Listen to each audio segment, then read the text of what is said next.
our minds. Is this really worth it? The road felt endless.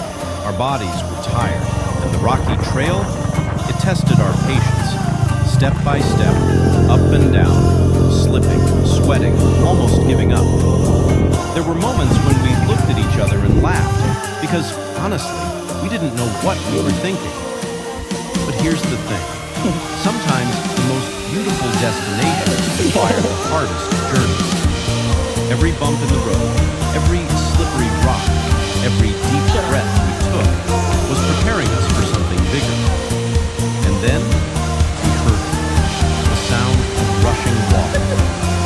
We walked a little faster, our tiredness slowly turning into excitement.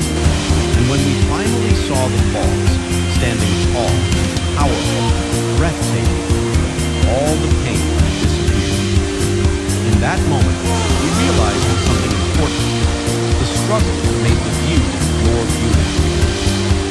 Life is like that too. The long rides, the difficult paths, the moments you feel like quitting.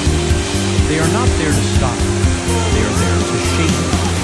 Because when you finally reach your goal, when you finally see the reward, you'll understand it was never just about the destination. It was about the journey, the growth, and who you became along the way.